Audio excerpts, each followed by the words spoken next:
জাতীয় থেকে আন্তর্জাতিক প্রান্তিক জনপদ থেকে নগর চারপাশে ঠিক কি ঘটছে এই মুহূর্তে তা নিয়ে আয়োজন এখন চারদিকে। আপনাদের সঙ্গে আছি আমি আফনান অপসলা। পদত্যাগ করলেন রাষ্ট্রপতি মোহাম্মদ শাহাবুদ্দিন। শুক্রবার বিকেলে তার পদত্যাগপত্র সংসদ সচিবালয়ের স্পিকার হাফিজউদ্দিন আহমেদের কাছে পৌঁছে দেন তার একান্ত সচিব।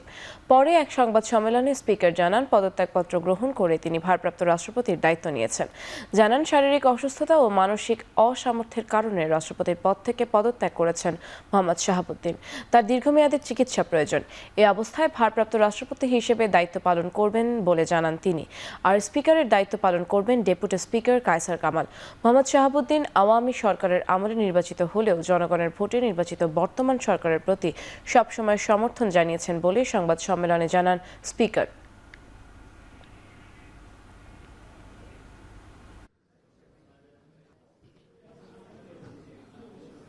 তার স্বাক্ষরযুক্ত পদত্যাগপত্র আজ 24শে জুলাই 2026 গণপ্রজাতন্ত্রী বাংলাদেশের সংবিধানের মহামান্য রাষ্ট্রপতি জনাব মোহাম্মদ শাহাবুদ্দিন তার স্বাক্ষরযুক্ত পদত্যাগপত্র আমার নিকট পদত্যাগপত্র দাখিল করেছেন। ফলশ্রুতিতে সংবিধানের 54 অনুচ্ছেদ অনুযায়ী আমি রাষ্ট্রপতির দায়িত্ব গ্রহণ করেছি। তার হৃদযন্ত্রে বাইপাস সার্জারি হয়েছে। ইদানিং স্বাস্থ্য পরীক্ষার অটোনমিক নিউরোপ্যাথি নামে রোগ শনাক্ত হয়েছে। এই রোগের কারণে তিনি মাঝে মাঝে অচেতন হয়ে পড়েন। তার দীর্ঘমেয়াদী চিকিৎসার প্রয়োজন। এই কারণেই তিনি স্বাস্থ্যগত কারণে পদত্যাগ করেছেন এবং বাংলাদেশ জাতীয় সংসদের স্পিকার হিসাবে এই পদত্যাগপত্র আমি গ্রহণ করেছি। তিনি মাফিয়া সরকারের আমলে নির্বাচিত হলেও বর্তমানে জনগণের ভোটে যে সরকার নির্বাচিত হয়েছে তার প্রতি তিনি সমর্থন এবং শ্রদ্ধা প্রকাশ করেছেন সবসময়। আমি তার মঙ্গল কামনা করি।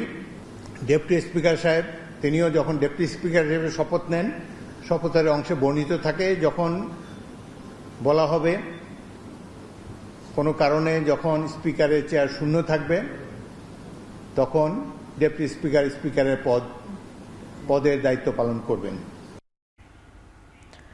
ব্যক্তিগত কারণ দেখিয়ে রাষ্ট্রপতির পদ থেকে পদত্যাগ করেছেন মোহাম্মদ শাহাবুদ্দিন। বঙ্গভবন ছেড়ে রাজধানীর গুলশানে অবস্থিত নিজের বাসভবনে ওঠার কথা রয়েছে বিদায়ী রাষ্ট্রপতির। এই বিষয়ে সবশেষ জানাতে সরাসরি যুক্ত হচ্ছেন সহকর্মী মাহবুব হাসান রিপন। রিপন, আজই কি তার নিজের বাসভবনে উঠবেন বিদায়ী রাষ্ট্রপতি? তার বাসভবনের প্রস্তুতি কেমন দেখছেন?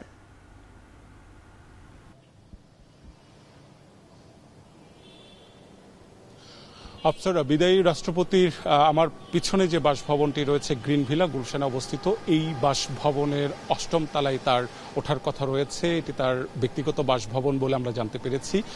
ইতিমধ্যে বেশ কয়েকটি প্রোটোকলের সাথে যারা যুক্ত, আইন শৃঙ্খলা বাহিনী থেকে শুরু করে, তারা এসে কিন্তু এই বাসভবনটি দেখে গেছেন। নিরাপত্তাজনিত বিভিন্ন যে বিষয়গুলো রয়েছে সেই বিষয়গুলো তারা পর্যবেক্ষণ করেছেন এবং তারপর এই দলটি বের হয়ে যায়। তবে যে বিষয়টি এখন পর্যন্ত রাষ্ট্রপতি সদ্য বিদায়ী যে রাষ্ট্রপতি, তিনি এখন পর্যন্ত এই বাসাতে ওঠেননি। আমাদের একাধিক সূত্র যেটি জানাচ্ছে সেটি হচ্ছে যে সদ্য বিদায়ী রাষ্ট্রপতি তিনি অসুস্থ রয়েছেন। তার চিকিৎসা সেবার জন্য হয়তোবা তিনি রাজধানীর যে কোনো একটি হাসপাতালে ভর্তি হতে পারেন, সেখানে চিকিৎসা সেবা গ্রহণ করতে পারেন, এরকম তথ্য রয়েছে। এবং আরেকটি তথ্য আমরা জানতে পেরেছি সেটি হচ্ছে যে আজকেই তিনি এই যে বাসভবন রয়েছে এই বাসভবনে উঠবেন এমন কোনো নিশ্চয়তা আমাদের কিন্তু দেওয়া হয়নি। বরং আমরা জানতে পেরেছি তিনি রবিবার পর্যন্ত বঙ্গভবনে থাকছেন এবং রবিবার পরবর্তী সময়টাতে তিনি হয়তোবা এই বাসভবনে উঠবেন। এবং আপনি জানেন যে দ্য প্রেসিডেন্ট প্রিভিলেজ অ্যাক্ট অনুযায়ী একজন বিদায়ী রাষ্ট্রপতি বেশ কিছু সুবিধা পেয়ে থাকেন। তার মধ্যে হচ্ছে তার যে বেতন ভাতা রয়েছে সেই সুযোগ সুবিধাটি পেয়ে থাকেন। একই সাথে বাড়ির সাথে একটি টেলিফোন পেয়ে থাকেন এবং নিরাপত্তার যে ব্যাপারগুলো আছে সেখানেও কিছু প্রোটোকল তিনি পেয়ে থাকেন। সেই বিষয়গুলো কিন্তু তিনি পাবেন। তবে আমাদের কাছে যে তথ্য রয়েছে সেই তথ্য অনুযায়ী এখন পর্যন্ত এই বাসভবনে তার ওঠার কথা রয়েছে। তবে আজকে এই বাসভবনে তিনি উঠছেন না, এরকম আমরা জানতে পেরেছি। এবং আরেকটি বিষয় সেটি হচ্ছে যে এখানে আমরা প্রথম দিকে গুলশান থানার পুলিশের টহল আমরা দেখেছি, পুলিশ এসেছে এবং কিছু উৎসুক জনতাও আমরা দেখেছি যে এই বাসভবনে তিনি আসবেন, কিছু উৎসুক জনতাও আমরা দেখেছি। মিডিয়া কর্মীরা ছিলেন, তারাও কিন্তু এখান থেকে সংবাদ সংগ্রহ করেছেন। সবকিছু মিলে এই ব্যস্ত যে 123 নাম্বার রোড একটা ব্যস্ত সময়ের মধ্য দিয়ে যাচ্ছে। তো এই ছিল আমার কাছে সদ্য বিদায়ী রাষ্ট্রপতি ব্যক্তিগত বাসভবনের সামনে থেকে সবশেষ। অপ্সরা, গুলশান থেকে সবশেষ জানাচ্ছিলেন মাহবুব হাসান রিপন। রাষ্ট্রপতির পদ থেকে মোহাম্মদ শাহাবুদ্দিনের পদত্যাগে জাতির ওপর থেকে স্বৈরাচারের ছায়া সরে গেছে বলে মন্তব্য করেছেন জামায়াত আমির ডাক্তার শফিকুর রহমান। সন্ধ্যায় নিজ বাসভবনের সংবাদ সম্মেলনে কথা বলেন তিনি। এদিকে বিকেলে যুব শক্তির সম্মেলনে এনসিপি নেতা নাসিরউদ্দিন পাটোয়ারি বলেন, সরকারের উচিত অবিলম্বে ফ্যাসিস্টের সহকারী রাষ্ট্রপতিকে গ্রেপ্তার করা। অন্যদিকে রাষ্ট্রপতির বিরুদ্ধে থাকা অভিযোগ নিষ্পত্তি না হওয়া পর্যন্ত তাকে দেশ ত্যাগ করতে না দিতে সরকারের প্রতি আহ্বান জানিয়েছেন এবি পার্টির সাধারণ সম্পাদক ব্যারিস্টার ফুয়াদ। রাষ্ট্রপতি পদত্যাগ করেছে ভালো কথা, কিন্তু রাষ্ট্রপতিকে গ্রেপ্তার করতে হবে। তো এটাতে বিএনপি যদি তাকে কোনো স্কিপ পয়েন্ট দিতে চায় যে ঠিক আছে পদত্যাগ করেছে এখন বিদেশে পাঠিয়ে দেওয়া হবে বা কোনো কিছু, তাহলে এটা বুমেরাং হবে বিএনপির জন্য। তবে আমরা রাজপথে থাকব, আমরা রাষ্ট্রপতির যাতে তাকে গ্রেপ্তার করা হয় সেই বিষয়টি নিশ্চিত করার জন্য ইনশাআল্লাহ রাজপথে থাকব। সিন্ডিকেটেড করাপশন গত 16 বছরে যাওয়া হয়েছে, তার বেনিফিশিয়ারি হচ্ছে চুপ্পু। অতএব তিনি প্রথম দিন থেকেই এই পদে থাকার যোগ্য ছিলেন না। আমরা সরকারকে দাবি করছি যে তাকে অব্যাহতি দিলেও তাকে কোনোভাবে যেন দেশ ত্যাগের সুযোগ দেয়া না হয়। তাকে এই অভিযোগ যেগুলো আছে এগুলো নিয়ে দুর্নীতি, দুদক থেকে শুরু করে ডিফারেন্ট ডিপার্টমেন্টে তার সংবিধান লঙ্ঘন হয়েছে কিনা, শপথ লঙ্ঘন করেছেন কিনা, আসলেই শেখ হাসিনার সাথে যোগাযোগ করেছেন কিনা, এগুলো সিরিয়াসলি সুষ্ঠুভাবে তদন্ত হওয়া দরকার। দেরিতে হলেও জাতির ঘাট থেকে স্বৈরাচারের একটা কালো ছায়া সরে গেল। এই জন্য আমরা আল্লাহ তাআলার শুকরিয়া আদায় করি, কারণ তিনি প্রেসিডেন্ট থাকা অবস্থায় অনেকগুলো অঘটন ঘটেছে। বিশেষ করে জুলাই রিভলিউশনে এতগুলো মানুষের জীবন গিয়েছে, কিন্তু রাষ্ট্রের সর্বোচ্চ অভিভাবক হিসাবে তিনি কোনো দায়িত্ব পালন করেন নাই। শুধু নীরবতা না, জনগণ মনে করে যে তিনি এই অপকর্মের মদতদাতাও ছিলেন। গত 17 বছরে বিএনপি সহ সব রাজনৈতিক দল নিপীড়নের শিকার হয়েছে, কিন্তু এই সরকারের 5 মাসে এ ধরনের কোনো ঘটনা ঘটেনি, এমনটা জানিয়েছেন প্রধানমন্ত্রীর কার্যালয়ের মুখপাত্র মাহদি আমিন। শুক্রবার বিকেলে হোটেল ইন্টারকন্টিনেন্টালে সেমিনারে তিনি কথা বলেন। After the fall of the previous authoritarian government, from 5th to 8th August, there is no government at all in the country. On those 3 days, all the pro-democracy political parties, led by the BNP as the biggest party among all those, ensured that the country indeed remained in harmony through a degree of reconciliation where the rights and freedoms of all the people within the country were ensured. Bangladesh, Bharat, চীন সহ বিশ্বের 60 দেশের পণ্যের ওপর 10 থেকে 12.5% শুল্ক আরোপ করেছে যুক্তরাষ্ট্র। গত বৃহস্পতিবার মার্কিন বাণিজ্য প্রতিনিধি জেমিসন গ্রিয়ারের কার্যালয় থেকে বিজ্ঞপ্তির মাধ্যমে এই ঘোষণা দেওয়া হয়। জোরপূর্বক শ্রম ব্যবহার বন্ধে ব্যর্থতার অভিযোগে বাংলাদেশ সহ মোট 17 বাণিজ্যিক অংশীদার দেশের ওপর 10% শুল্ক আরোপ করা হয়েছে। এই তালিকায় রয়েছে ভারত, পাকিস্তান, শ্রীলঙ্কা, মালয়েশিয়া, ইন্দোনেশিয়া ও যুক্তরাজ্য সহ মোট 17টি দেশ। গত ফেব্রুয়ারিতে উচ্চ আদালতের একটি রায়ের মাধ্যমে 1974 সালের একটি আইনের ক্ষমতা বলে 10% শুল্ক আরোপ করেন ট্রাম্প, যেটি বাণিজ্য আইনের 301 ধারা নামে পরিচিত। এছাড়া আমদানি নিষিদ্ধকরণ নীতিমালায় উল্লেখযোগ্য পদক্ষেপ নিতে ব্যর্থ হওয়া রাশিয়া, চীন, সৌদি আরব, তুরস্ক, অস্ট্রেলিয়া সহ বাকি অন্তত 41 দেশের উপর 12.5% শুল্ক আরোপ করা হয়েছে।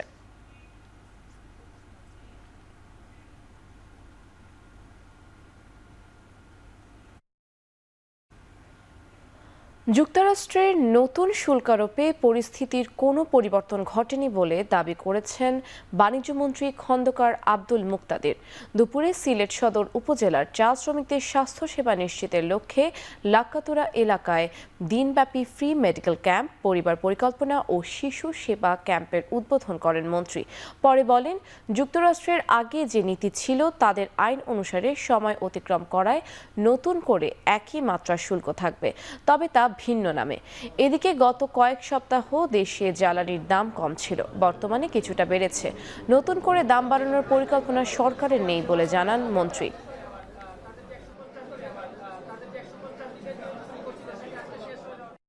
এর আগে যেটা শুল্ক ধার্য করেছিল মার্কিন যুক্তরাষ্ট্র, সেটির তাদের আইন অনুসারে এটি 150 দিনের মাথায় উত্তীর্ণ হয়ে যায়। সো এটা একটা অ্যাকচুয়ালি রিপ্লেসমেন্ট, নতুন করে আর কোনো শুল্ক ধার্য হচ্ছে না। যে মূল্যে পেট্রোলিয়াম পণ্য আনা হয়, অনেক বেশি ভর্তুকি মূল্যে সেটি সরবরাহ করা হয় না। সরকারের এই মুহূর্তে এরকম কোনো পরিকল্পনা নেই।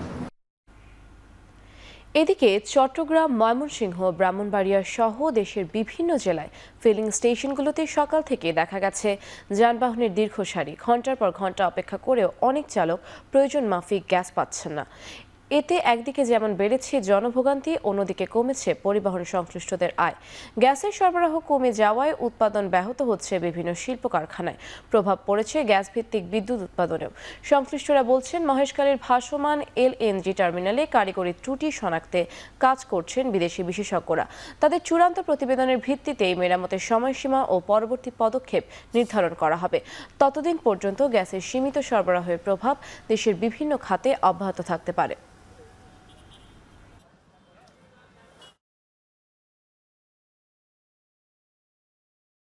সারা রাত সিরিয়ালে আসছিলাম, কারণ গ্যাসের পাম্পে প্রেশার নেই। সময় মতো গ্যাস পাইতেছে না, আর গ্যাস পাম্পে এলে 3-4 ঘন্টা করে লাগে। গ্যাস থাকে না, আমরা ঘন্টার পর ঘন্টা কাটাচ্ছি। এরা গ্যাস করতেছে, গ্যাসে লাইন নাই। গ্যাসে লাইনে আসলে গ্যাস তোমরা পাবা। এখন চারদিকে নিচ্ছে একটি বিরতি, ফিরছে একটু পরেই।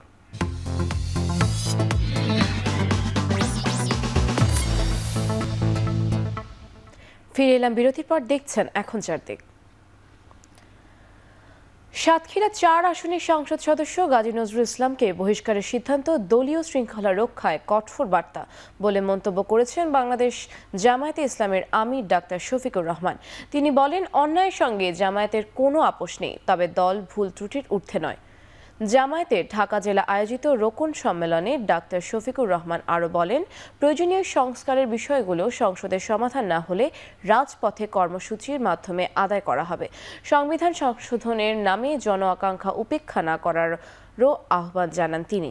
আইন শৃঙ্খলা পরিস্থিতির সমালোচনা করে জামায়াত আমির বলেন, স্বরাষ্ট্রমন্ত্রী সব বিষয়ে কথা বললেও নিজের মন্ত্রণালয়ের দায়িত্ব পালনে ব্যর্থ হচ্ছেন। দেশে চাঁদাবাজি, সন্ত্রাস ও মাদকের বিস্তার উদ্বেগজনক পর্যায়ে পৌঁছেছে বলেও মন্তব্য করেন তিনি।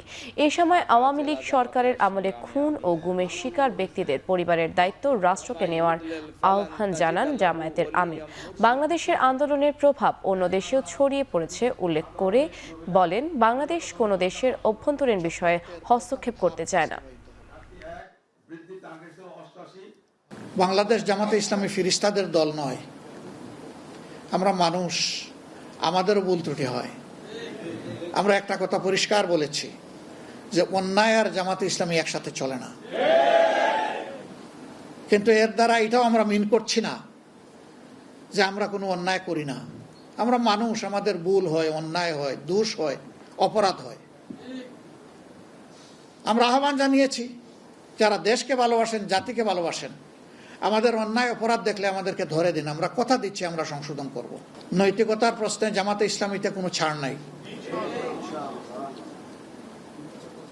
আমরা চেষ্টা করব সংশোধন করার। যদি সহনীয় মাত্রার কোনো লঙ্ঘন হয়, আমরা চেষ্টা করব সংশোধন করে তাকে দায়িত্ব পালনের সুযোগ দেওয়ার।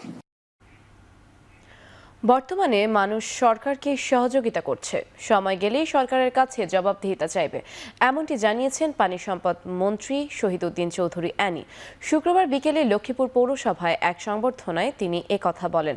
নির্বাচনের 1 মাসের মাথায় বিএনপি সরকার প্রতিশ্রুতি রক্ষায় কাজ শুরু করেছে বলে আরও জানান মন্ত্রী। যখন 1 বছর যাব, 1.5 বছর যাব, মানুষ আমাদের কাছে এই জবাবদিহিতাগুলো আরো বেশি আশা করে। এখন কিন্তু সাধারণ মানুষ আমাদেরকে প্রশ্ন করে না, এখন ওনারা আমাদেরকে সহযোগিতা করছেন যে কাজগুলো শুরু করার, কিন্তু সময় চাইতে বেশিক্ষণ লাগবে না। তাই আমি বলবো, লক্ষ্মীপুর পৌরসভা আমাদের জন্য খুব বেশি প্রয়োজন যে দৃশ্যমান কিছু কাজ করানোর। উৎপাদনমুখী দেশ গড়ার পরিবর্তে কার্ডের নামে বাড়িতে বাড়িতে বেকারত্ব উৎসাহ করা হচ্ছে বলে মন্তব্য করেছেন এনসিপির দক্ষিণাঞ্চলীয় সংগঠক ও এমপি হাসনাত আব্দুল্লাহ। জুলাই পদযাত্রার অংশ হিসেবে শুক্রবার বিকেলে যশোরের অভয়নগরে পথসভায় হাসনাত আরও বলেন, দেশের মালিকরা ভোট বিক্রির মাধ্যমে গোলামিতে আটকে যায়, যে কারণে 5 বছর ঘানি টানতে হয়। সেখান থেকে বেরিয়ে আসার কথাও জানান তিনি। রাজনীতিতে নারীদের অংশগ্রহণ বাড়ানোর তাগিদ দিয়ে বলেন, রাজপথে নারীদের ঢাল বানানো হলেও রাজনৈতিক সিদ্ধান্ত গ্রহণে তাদের উপেক্ষা করা হয়। 51% নারী জনগোষ্ঠীকে বাইরে রেখে সুষম রাষ্ট্র গঠন সম্ভব না। এজন্য নারীদের রাজনীতি সক্রিয় হওয়ার আহ্বান জানান তিনি। পথসভায় এনসিপির কেন্দ্রীয় যুগ্ম আহ্বায়ক মাহমুদা মিতু ও সারওয়ার তুষার সহ অন্যান্য নেতারা উপস্থিত ছিলেন।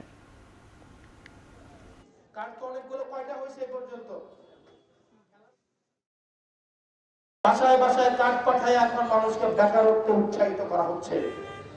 উৎপাদনমুখী অর্থনীতির পরিবর্তে একটা ভোগমুখী একটা অর্থনীতিতে বাংলাদেশকে পরিণত করা হচ্ছে। 5 বছরে 1,20,000 কোটি টাকা উৎপাদনের পরিবর্তে শুধু এক ধরনের ভোগপ্রবণ অর্থনীতিতে ব্যয় করা হচ্ছে। নাম দিয়েছে সেটার ফ্যামিলি কার্ড। ঢাকা সেনানিবাসে শিক্ষা অনির্বাণে পুষ্পস্তবক অর্পণের মাধ্যমে মহান মুক্তিযুদ্ধে সশস্ত্র বাহিনীর বীর শহীদের প্রতি শ্রদ্ধা জানিয়েছেন নবনিযুক্ত নৌবাহিনী প্রধান ভাইস অ্যাডমিরাল খন্দকার মিসবাহ উল আজিম। শুক্রবার সকালে শ্রদ্ধা নিবেদন শেষে নৌবাহিনী প্রধান শিক্ষা অনির্বাণের পরিদর্শন বইতে স্বাক্ষর করেন। পরবর্তীতে নবনিযুক্ত নৌবাহিনী প্রধান নৌ সদর দপ্তরে এসে পৌঁছালে নৌ সদরের প্রিন্সিপাল স্টাফ অফিসারগণ তাঁকে অভ্যর্থনা জানান। এরপর নৌবাহিনীর একটি সুসজ্জিত দল গার্ড অফ অনার প্রদান করে। এ সময় নৌ সদর দপ্তরের প্রিন্সিপাল স্টাফ অফিসারগণ এবং নৌবাহিনীর ঊর্ধ্বতন কর্মকর্তাবৃন্দ উপস্থিত ছিলেন।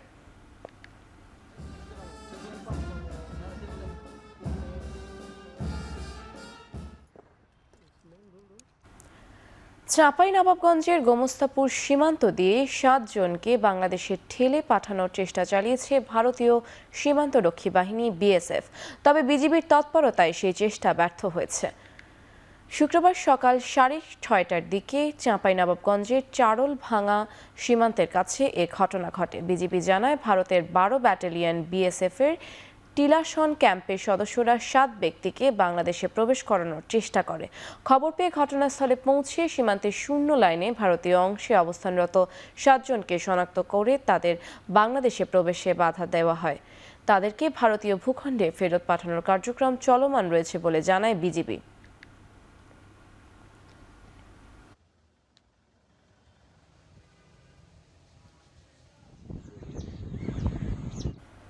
কুষ্টিয়ার দৌলতপুর সীমান্তে 8 জনকে বাংলাদেশে পুশিনের চেষ্টা করেছে ভারতীয় সীমান্তরক্ষী বাহিনী বিএসএফ। তবে বিজিবির তাৎক্ষণিক তৎপরতায় সেই চেষ্টা ব্যর্থ হয়েছে। শুক্রবার ভোর 5:10 প্রাগপুর ইউনিয়নের মহিষকুণ্ডি এলাকার জয়পুর সীমান্তে এ ঘটনা ঘটে। বিজিবি জানায়, ভারতের 146 বিএসএফ ব্যাটালিয়নের সদস্যরা নদীপথে সাঁতরে 8 জনকে বাংলাদেশে প্রবেশ করানোর চেষ্টা করে। তাদের মধ্যে 2 জন পুরুষ ও 6 জন নারী ছিলেন। টহলরত বিজিবি সদস্যরা দ্রুত ঘটনাস্থলে গিয়ে তাদের বাংলাদেশে প্রবেশে বাধা দেয়। পরে তারা নদীপথেই ভারতের অভ্যন্তরে ফিরে যায়। কুষ্টিয়ার 47 বিজিবির অধিনায়ক লেফটেন্যান্ট কর্নেল রাশেদ কামাল রনি বলেছেন, সীমান্তে যে কোনো ধরনের অবৈধ অনুপ্রবেশ ও আইন লঙ্ঘনের চেষ্টা প্রতিরোধে বিজিবি সর্বদা সতর্ক ও প্রস্তুত রয়েছে।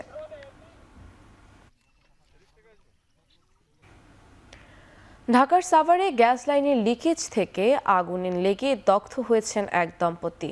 গুরুতর অবস্থায় তাদের জাতীয় বার্ন ইনস্টিটিউটে ভর্তি করা হয়েছে। ভোরে সাভারের মজিদপুর দিঘির পাড় মসজিদ বাড়ি এলাকার নূর মোহাম্মদের 2য় তলা ভবনের নিচ তলায় ভাড়া বাসায় এ ঘটনা ঘটে। দগ্ধরা হলেন গার্মেন্টস কর্মী কাউসার ও তার স্ত্রী রুবি। পুলিশ জানায়, ভোরে ঘরের ভেতরে কয়েল জ্বালানোর সময় গ্যাস লাইনের লিকেজ থেকে আগুনের সূত্রপাত হয়। এতে মুহূর্তেই দগ্ধ হন স্বামী স্ত্রী। পরে স্থানীয়রা তাদের উদ্ধার করে রাজধানীর জাতীয় বার্ন ও প্লাস্টিক সার্জারি ইনস্টিটিউটে নিয়ে যান। কাউসারের শরীরের প্রায় 100% এবং রুবির শরীরের 24% দগ্ধ হয়েছে বলে জানিয়েছে চিকিৎসক।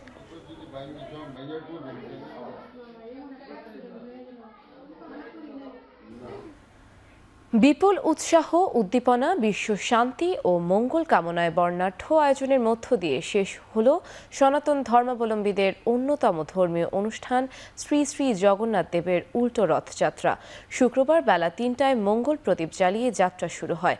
পরে ঢাকেশ্বরী জাতীয় মন্দির হতে হাজারো ভক্তের হরিনাম সংকীর্তনে মুখরিত হয়ে রথ ঢাকার প্রধান সড়ক প্রদক্ষিণ করে ইসকন মন্দিরে গিয়ে শেষ হয়, যা ঘিরে হিন্দু সম্প্রদায়ের মাঝে বিরাজ করেছে উৎসব মুখর পরিবেশ।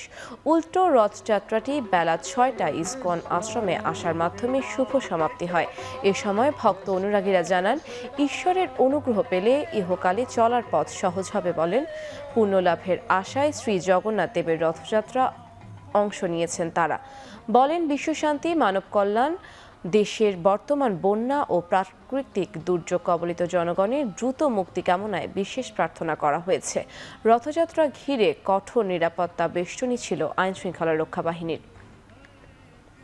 লক্ষ্মী বলতে আমাদের উন্নয়ন, যে আমাদের আর্থিক উন্নতি ভালো হবে, সেখান থেকে সে দূরে ছিল লক্ষ্মী থেকে, এখন সে আমার নিজের আলয়ে মানে শ্রীতে ফিরে যাচ্ছে। মনুষ্যের অত্যন্ত দুর্লভ জীবন, এই জীবন সার্থক করতে হলে আমাদের ভগবানের বিধিগুলো পালন করতে হবে। উনি রত্ন মন্দিরে থাকেন, আর একটি দিন মাত্র তিনি বাহিরে চলে আসেন কৃপা বর্ষণ করার জন্য। টানা বৈরী আবহাওয়া এবং বর্ষণের প্রভাব পড়েছে নিত্য প্রয়োজনীয় পণ্যের বাজারে।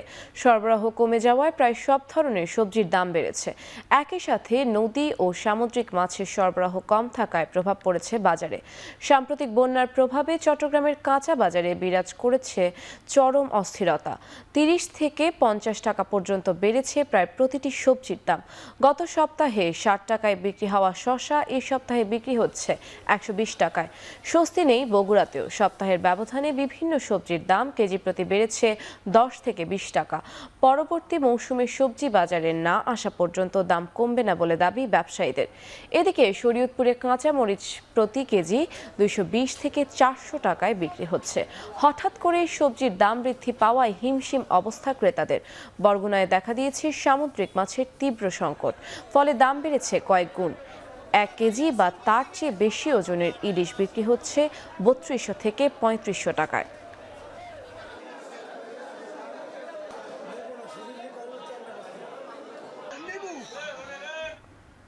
এখন চারদিকে নিচ্ছে আরেকটি বিরতি, ফিরছে একটু পরেই।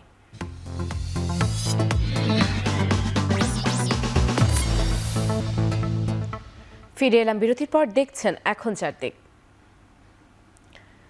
এবার আন্তর্জাতিক প্রসঙ্গ। কেন্দ্রীয় শিক্ষামন্ত্রী ধর্মেন্দ্র প্রধানের পদত্যাগের ব্যাপারে সিদ্ধান্ত নিতে ককরোচ জনতা পার্টির কাছ থেকে শনিবার পর্যন্ত সময় চাইল ভারত সরকার। শুক্রবার নয়াদিল্লির প্যাটেল হাউসের কনস্টিটিউশন ক্লাবে কেন্দ্রীয় মন্ত্রীদের সঙ্গে বৈঠক শেষে এ কথা বলেন সিজিপির প্রতিনিধি দল। এছাড়া শিক্ষামন্ত্রী পদত্যাগ ইস্যুতে শনিবার বিকেলে সিজিপির প্রতিনিধি দলের সঙ্গে আবারও বৈঠকে বসবেন বলে জানিয়েছেন কেন্দ্রীয় মন্ত্রী জেপি নাড্ডা। প্রায় ২ ঘন্টার বৈঠকে সিজিপি প্রতিনিধিরা শিক্ষামন্ত্রীর পদত্যাগ সহ ৩টি দাবি ও পরীক্ষা সংস্কার সংক্রান্ত 5টি পরামর্শ তুলে ধরেন। এদিকে শিক্ষামন্ত্রী ধর্মেন্দ্র প্রধানের পদত্যাগ প্রশ্ন ফাঁসে ক্ষতিগ্রস্তদের পরিবারকে ক্ষতিপূরণ সহ বিভিন্ন দাবিতে শুক্রবারও যন্তর মন্তরে অবস্থান কর্মসূচি পালন করছে বিক্ষোভকারীরা। দাবি আদায় না হওয়া পর্যন্ত আন্দোলন অব্যাহত থাকবে বলেও জানিয়েছেন তারা।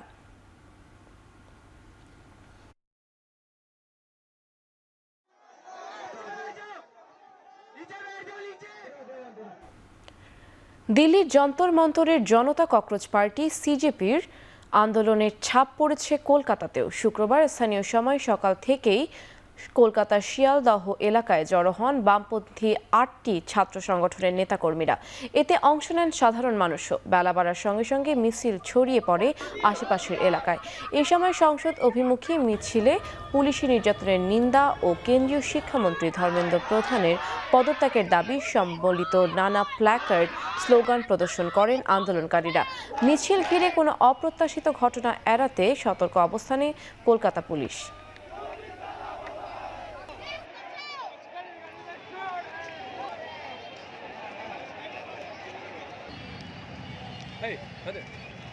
যখন লাঠিচার্জ হলো 20 তারিখ, সেই দিনই আমরা প্রোটেস্ট বার করেছিলাম, র্যালি বার করেছিলাম রামপুরহাটে।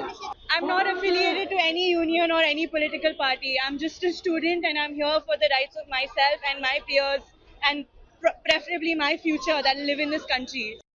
বিধ্বংসী বন্যার কবলে দক্ষিণ এশিয়ার ৩ দেশ, প্রাণ গেছে কমপক্ষে ১৪৯ জনের, আহত কয়েকশো। পাকিস্তান ও আফগানিস্তানে ৭২ ঘণ্টায় প্রাণহানি অন্তত ৪৬। ভারতের আসামে বন্যায় ৩ দিনে মৃতের সংখ্যা বেড়ে দাঁড়িয়েছে ৪৭ জনে। পানিবন্দী সোয়া ৭ লাখ মানুষ। পশ্চিমাঞ্চলীয় রাজ্য গুজরাটের উম্বারগাঁওয়ে বৃহস্পতিবার সকাল পর্যন্ত মাত্র ১৬ ঘণ্টায় প্রায় ১১০০ মিলিমিটার বৃষ্টিপাত রেকর্ড করা হয়, যা সারা ভারতের এ যাবৎকালের ইতিহাসে তৃতীয় সর্বোচ্চ। বিপদসীমার ওপরে পানি বইছে আওরাঙ্গা, পা ও দামানগঙ্গা নদীতে। আগামী ৩৬ থেকে ৪৮ ঘণ্টায় আবহাওয়া নাটকীয় মোড় নিতে পারে রাজস্থানের দক্ষিণ আর মহারাষ্ট্রের উত্তর পশ্চিমেও, সতর্কতা আবহাওয়া বিভাগের। অত্যন্ত ভারী বৃষ্টিতে তীব্র বন্যা পরিস্থিতির শঙ্কায় রেড অ্যালার্ট জারি করা হয়েছে ৩ রাজ্যে।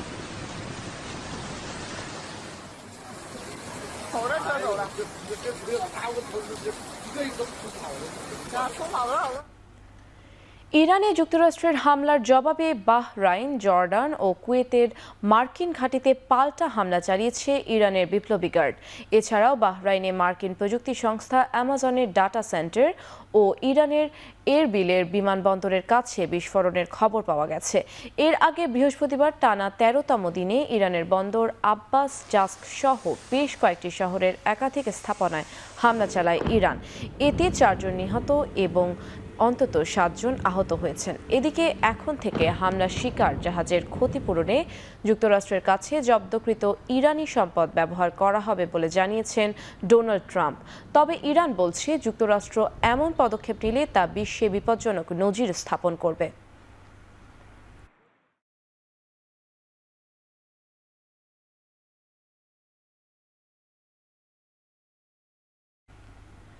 ইউক্রেনীয় ড্রোন হামলায় রাশিয়ার সেন্ট পিটার্সবার্গের লেনিনগ্রাদে দেশটির বৃহত্তম অনলাইন পণ্য বিক্রিকারী প্রতিষ্ঠান ওয়াইল্ডবেরিজের গুদামে ভয়াবহ আগুন লেগেছে। এ ঘটনায় ৩ জন আহত হয়েছেন। হামলায় প্রচুর ক্ষয়ক্ষতির কারণে প্রতিষ্ঠানটির লজিস্টিক কার্যক্রম ব্যাহত হয়। ২টি লজিস্টিক সেন্টার সাময়িকভাবে কাজ বন্ধ রাখা হয়েছে। এছাড়া ভয়াবহ অগ্নিকাণ্ডে আকাশে কালো ধোঁয়ার বিশাল কুণ্ডলী দেখা দিলে পুলকেটো বিমানবন্দরের ফ্লাইট সাময়িকভাবে স্থগিত করা হয়। এই সময় অন্তত ৫০ ফ্লাইট বাতিল করা হয়। পিটার্সবার্গের গভর্নর আলেকজান্ডার দ্রোজদেনকো জানান, এই অঞ্চলের আকাশ প্রতিরক্ষা ব্যবস্থা সক্রিয় করা হয়েছে। পরিস্থিতি মোকাবেলায় জরুরি কার্যক্রম চালানো হচ্ছে।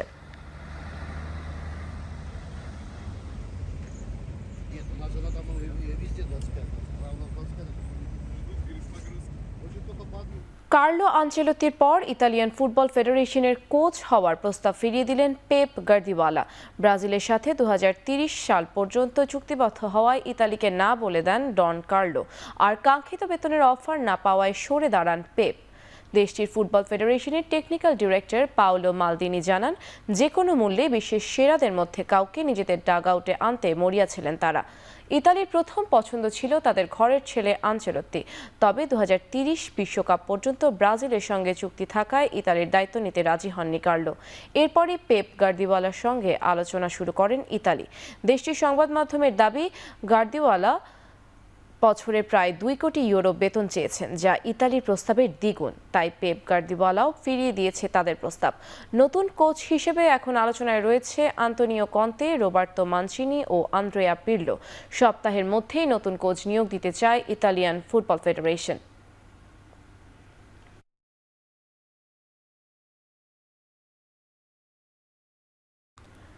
আর্জেন্টিনার জার্সিতে ১৭ বছরের বর্ণাঢ্য ক্যারিয়ারের ইতি টানলেন ডিফেন্ডার নিকোলাস ওটামেন্ডি।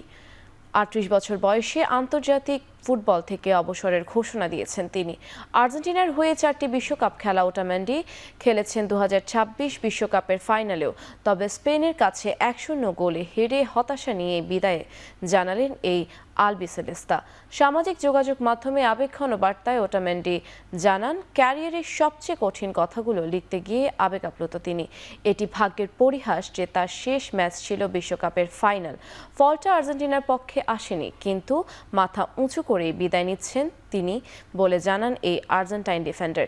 জাতীয় দলের হয়ে ১৩৯ ম্যাচ খেলা ওটামেন্ডি জিতেছেন ২০২২ বিশ্বকাপ, 2টি কোপা আমেরিকা এবং ফিনালিসিমার শিরোপা। ইউরোপে 16 বছরের সফল ক্যারিয়ারের পের্তো, ভ্যালেন্সিয়া, ম্যানচেস্টার সিটি ও বেনফিকার হয়ে খেলেছেন তিনি।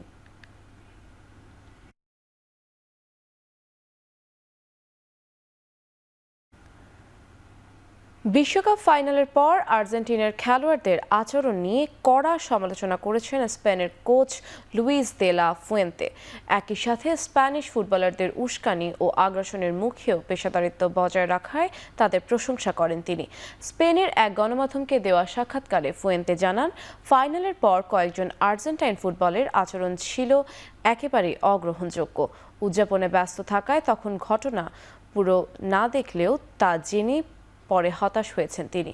ফাইনালের শেষ দিকে মাঠে উত্তেজনা ছড়িয়ে পড়লে লাল কার্ড দেখেন আর্জেন্টিনার এনজো ফার্নান্দেস।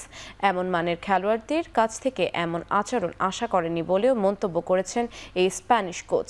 তবে সব পরিস্থিতিতেই দলের উপর আস্থা রাখায় সমর্থকদের প্রতি কৃতজ্ঞতা জানিয়ে তিনি বলেন, পুরো টুর্নামেন্ট জুড়ে স্পেনবাসীর সমর্থনই ছিল দলের সবচেয়ে বড় শক্তি।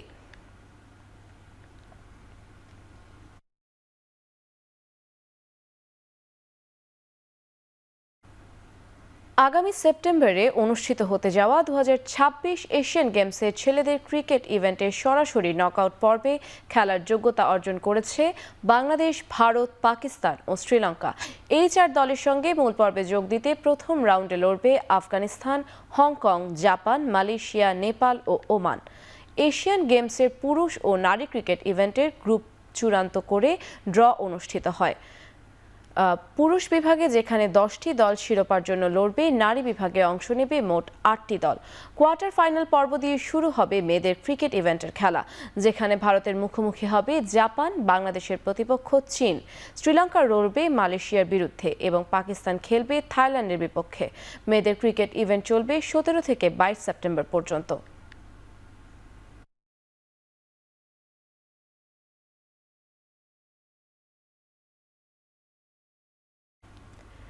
নিউক্যাসল ইউনাইটেডের অধিনায়ক ব্রুনো গিমারায়েসকে দলে নিতে 70 মিলিয়ন পাউন্ডের প্রস্তাব প্রস্তুত করছে আর্সেনাল। ব্রাজিলিয়ান এই মিডফিল্ডারকে গ্রীষ্মকালীন দলবদলের অন্যতম প্রধান লক্ষ্য হিসেবে দেখছে গানার্স। ব্যক্তিগত চুক্তি নিয়ে বড় কোনো জটিলতা না থাকলেও নিউক্যাসলের চাওয়া মূল্য নিয়ে এখনও অনিশ্চয়তা রয়েছে। যদিও নিউক্যাসলের দাবি, গিমারায়েসকে বিক্রির কোনো পরিকল্পনা তাদের নেই এবং এখন পর্যন্ত আর্সেনালের আনুষ্ঠানিক প্রস্তাবও পায়নি তারা। এদিকে মর্গান রজার্সকে দলে ফেরানোর চেষ্টা ব্যর্থ হওয়ার পরও দল শক্তিশালী করার কাজ চালিয়ে যাচ্ছে Arsenal. Defender Ezri Konsa, forward Julian Alvarez এবং পিএসজি উইঙ্গার ব্র্যাডলি বারকোলাকেও নিজেদের সম্ভাব্য লক্ষ্য হিসেবে বিবেচনা করছে উত্তর লন্ডনের ক্লাবটি।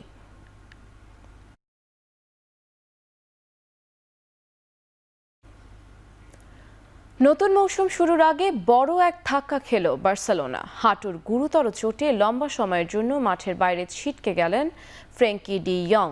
বিশ্বকাপ থেকে ফেরার পর ডাক্তারি পরীক্ষায় এই ডাচ মিডফিল্ডারের ডান হাঁটুর লিগামেন্ট ছিঁড়ে যাওয়ার বিষয়টি নিশ্চিত হয়েছে। তার সেরে উঠতে কতদিন লাগতে পারে সে ব্যাপারে ক্লাবের পক্ষ থেকে কিছু বলা হয়নি। তবে স্প্যানিশ সংবাদ মাধ্যম AS এর খবর, 5 থেকে 6 মাস মাঠের বাইরে থাকতে হবে 29 বছর বয়সী এই ফুটবলারকে। বিশ্বকাপে ডি ইয়ংকে ডান হাঁটুর ওপর অংশে মোটা ব্যান্ডেজ বেঁধে খেলতে দেখা যায়। অবশ্য অস্ত্রোপচারের প্রয়োজন নেই বলে ডি ইয়ং বৃহস্পতিবার ইনস্টাগ্রামে স্বস্তি প্রকাশ করেন।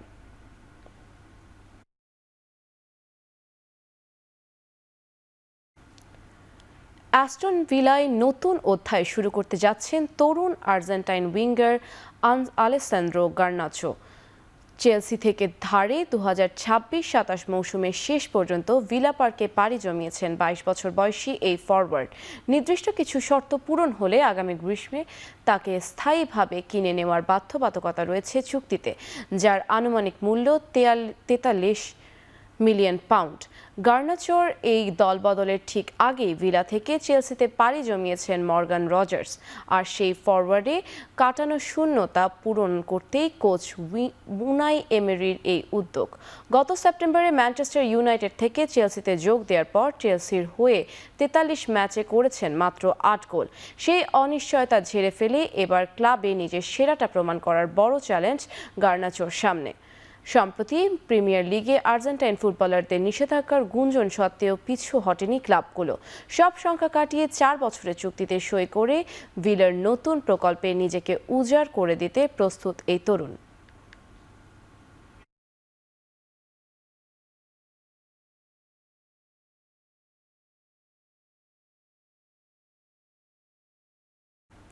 শেষ করছি এখন চারদিক। এখন টেলিভিশন ওয়েবসাইটে দেখতে ভিজিট করুন www.ekhon.tv এবং ফেসবুকে দেখতে ভিজিট করুন facebook.com/tv.ekhon এবং ইউটিউবে দেখতে ভিজিট করুন youtube.com/c/ekhon tv।